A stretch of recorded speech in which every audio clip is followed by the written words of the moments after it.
Čudovit dan bo danes, kaj ne, sestrice? Buče bomo štele na vlažni zemlji, segrele na sončku in rasle.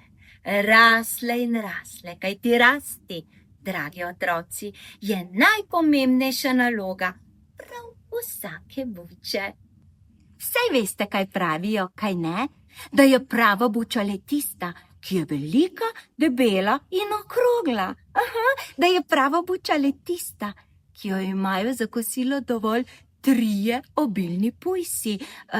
Ali pa tista, iz katere kmet iztisne nekaj litrov temnega bučnega olja.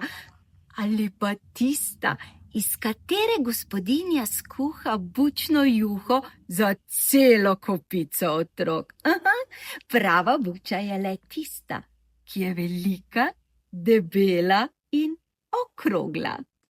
Zato bomo me, sestrice buče, še nekaj časa ždele na vlažni zemlji, segrele na sončku in rastle.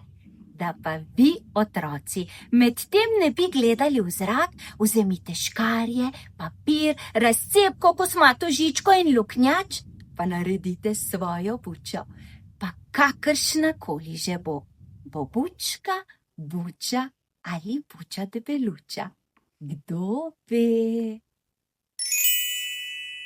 Na list tršega papirja narišite 8 ali 9 trakov, ki naj bodo dolgi 15 in široki 2 cm.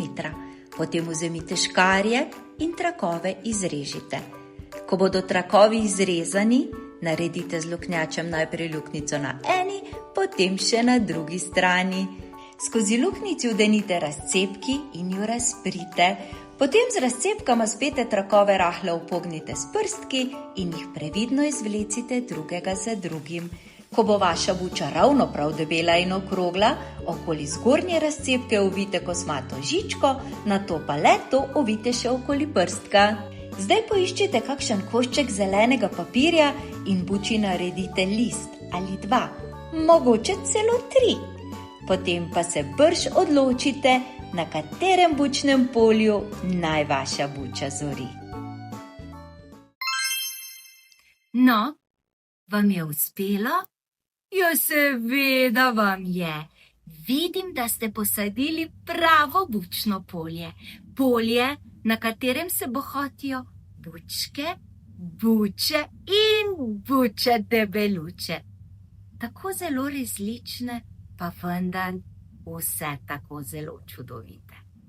Sicer pa sem vam hotela povedati samo še to, da je pravzaprav čisto vseeno, kako izgledamo. Res, pomembno je samo to, kako živimo.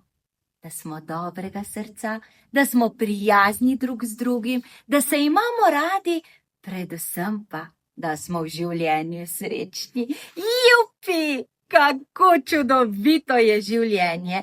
Pa če tudi si samo majhna bučka na gromozansko velikem bučnem polju.